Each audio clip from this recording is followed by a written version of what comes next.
Manahoana daholo, Félicien ianarako. Androany isika dia resaka momba ny bilharziôzy na koa hoe takilo-drano. Inona moa zany bilharziôzy zany? Ny bilharziôzy dia aretina azo avy amin'ny karazana kankana antsoina hoe schistosome. Misy karazany maro io schistosome io, fa karazany roa no misy eto Madagasikara. Ny karazany iray manome ny antsoina hoe bilharziôzy intestinale, zany hoe any anaty kibo izy no mamely. Ny karazany iray kosa manome ny antsoina hoe bilharziôzy urinaire, zany hoe any amin'ny fantsona fipipizana any izy no mamely. Ahoana ny fomba azahoana azy? Ahoana ny fomba fifindrany? Izy io dia azo avy amin'ny alalan'ny rano.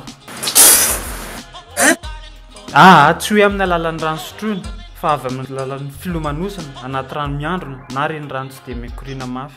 Ao anaty rano manko ilay kankana no miainaka, rehefa miroboka ao, indrindra amin'ny andro mafana iny, dia miditra amin'ny alalan'ny hoditra ilay izy. Ahoana ny alalàna fa voan'ny bilharziôzy ny olona iray? Ora vitsivitsy ao aorian'ilay milomano dia mangididy amin'ny faritra ny diran'ilay kankana, zany hoe amin'ny hoditra zany. Fa ny fitrangany sasany taona maromaro any aoriana mihitsy vao mipoitra. Mila manatina mpitsabo ianao raha te hanamarina hoe voa sa tsy, fa reto misy fambara vitsivitsy tokony hanaitranao raha sanatria misy. Raha ohatra ka mipipira tokony manontany teny sao dia mba bilharziôzy urinaire mahatonga ilay izy.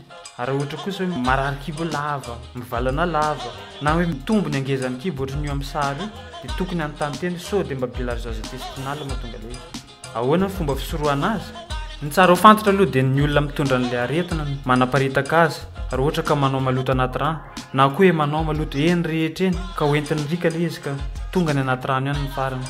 Ka noho izany, anisan'ny fisorohana fiparitahany koa zany fanamboarana lavapiringa sy ny fampiasana azy. Ary raha tsy te ho voa dia fadino milomano anaty rano miandrona na ny reny rano misy an'ilay zavatra. Ka matetika ny ely tia mibandy kely ny tena manao an'izany fa tsy ny olon-drehetra e. Nisy fanontaniana tamin'ilay lohateny hoe bilharziôzy avy aiza moa ianao?